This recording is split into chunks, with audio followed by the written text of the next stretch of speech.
This is the ASMR Nerd, and today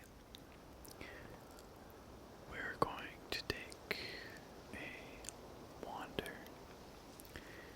in this beautiful little game called The Vanishing of Ethan Carter.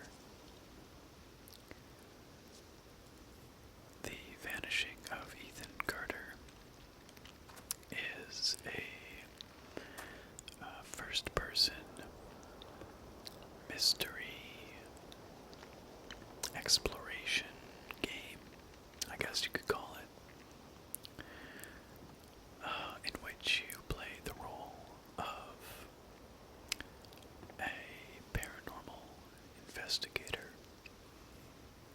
a detective with the supernatural ability to communicate with the deceased and learn about the nature of their death.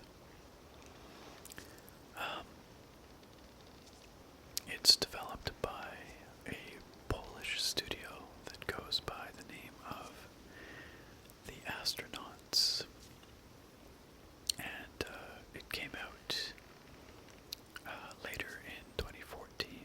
I want to say maybe September, I think. But the first thing that you probably notice about The Vanishing of Ethan Carter is that it is absolutely gorgeous. It is a incredibly beautiful and richly atmospheric game. The game starts you off in a place called Red Creek Valley, so that's where we are right now. And this is Ethan Carter's hometown, from what I can tell. And Ethan Carter is not the detective you're playing, but rather he is a young boy who's been corresponding with the player character via mail. And he mysteriously disappears, and so the story of the game focuses on unraveling the mystery around the disappearance of Ethan Carter, the perhaps supernatural nature of his vanishing, and the murders surrounding it. So, it is a kind of a spooky game. Not a lot of jump scares, really, or, horror action. It's much more of a slow burn, building suspense, building atmosphere, and building a real sense of place and a sense of the characters, from what I have gathered so far, anyway. But all of this is somewhat secondary to why we're here today. I'm going to be keeping this wander completely unscary, so you don't need to worry about a thing. It's going to be completely relaxing and soothing. We're here today simply to drink in these just mind-blowingly beautiful visuals that the developer has created to enjoy this rich atmosphere. Appreciate the visual landscape and the soundscape as well, as we take a little wander around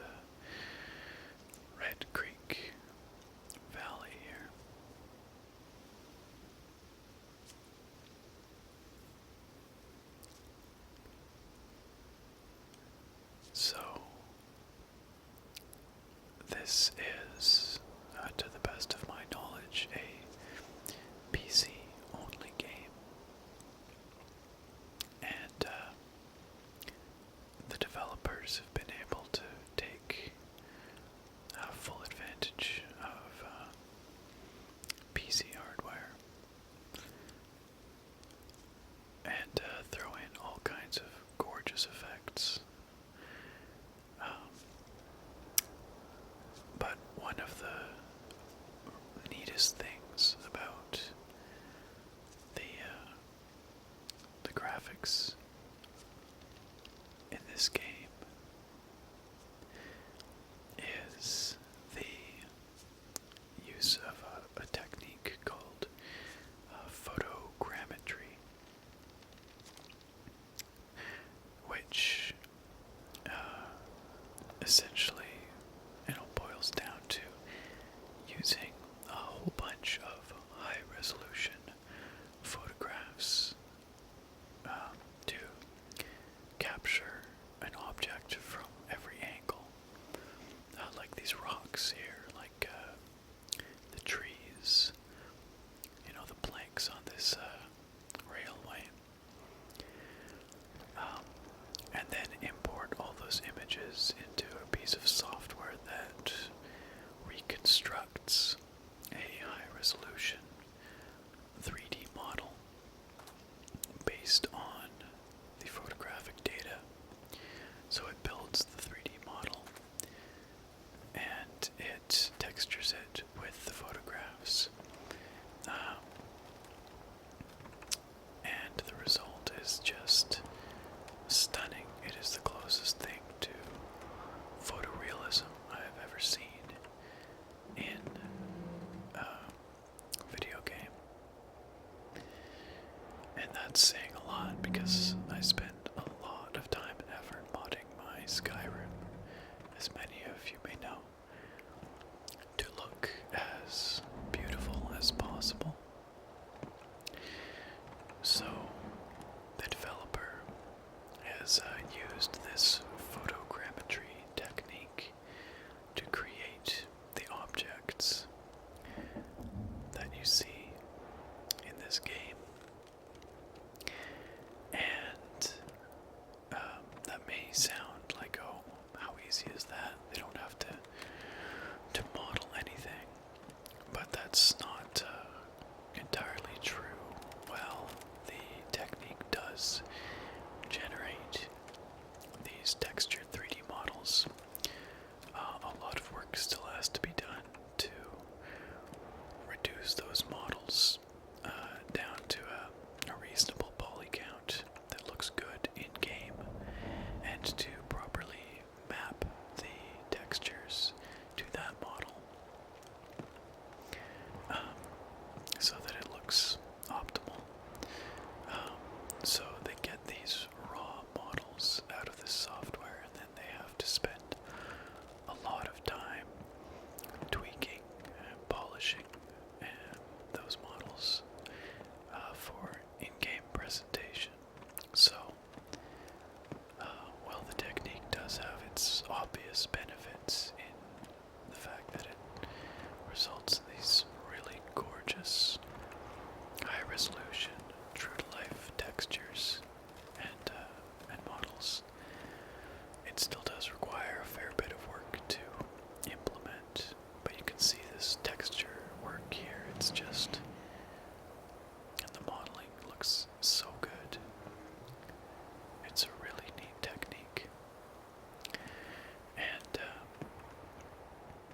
if you're interested in learning more about the photogrammetry technique that has been employed in this game, I recommend you check out the developer's blog. Once again, the developer is the Astronauts, because they've got a couple of blog posts that go into detail about how they capture these textures and the effort that goes into making it all look cohesive and consistent in game.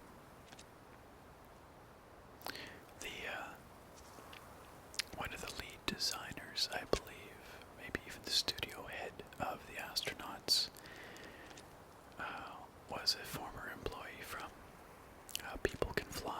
which is another Polish studio who made Bulletstorm. I think he was the art director on Bulletstorm. I'm just gonna head down the path here. So we've come a little bit further down the path now. And I think we'll take a little mosey on down to the lakeside. See what we can spot down there. You can see these wonderful textures again here in the rocks.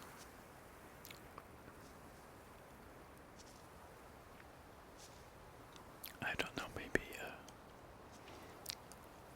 most of you don't care too much about the techniques that go into, creating these graphics, but I think it's a fascinating technique, this photogrammetry technique, and I think that the benefits are really quite obvious. I don't know if other games have really used this before. I'm sure it's been used, in some applications before, but I don't know. I don't think it's a common thing for games to use that technique. Typically, models are created by hand by an artist, a 3D artist, and then textured by hand. Although many texture artists will use photos as a reference when creating their textures. Just dip our feet in the lake here, like the little water sounds.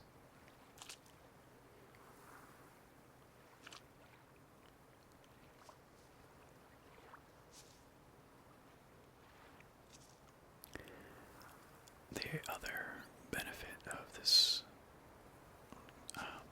modeling technique is that I find anyway the environments look very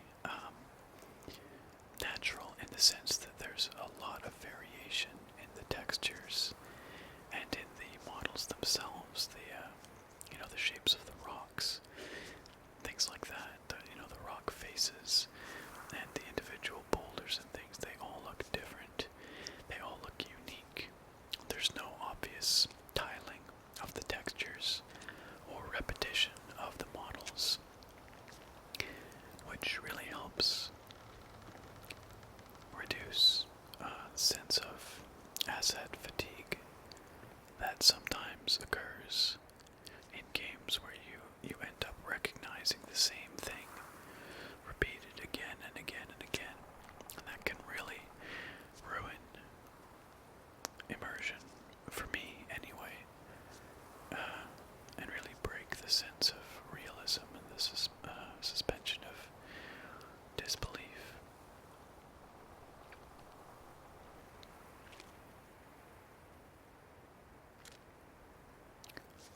Let's take a wander deeper into the forest here.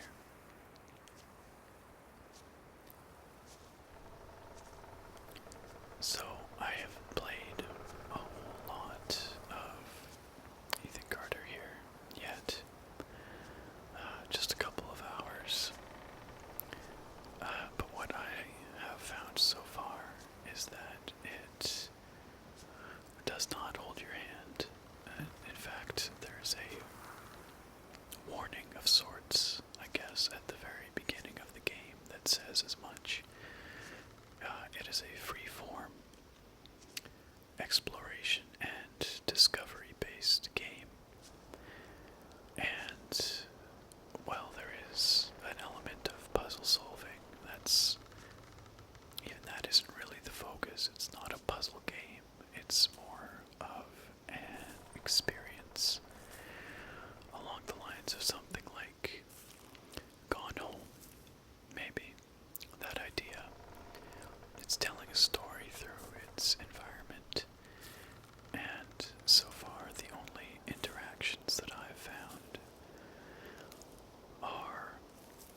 basically just looking at objects in the environment and pressing the interact button, and you'll get a little glimpse of a scene from the past, a piece of a picture. And as you find more and more of the objects relevant to solving a piece of the mystery, you get more and more of these puzzle pieces of this image that come together to form a complete vignette of what happened. For instance, what happened with a murder or something like that. And you use this method to piece together the story. But it is fairly open in that you explore the environments at your own pace. You find the clues in your own order. And it makes for a game that's really not, or it's rarely pulse pounding, and it's just more darkly atmospheric. And as you've seen, very, very beautiful.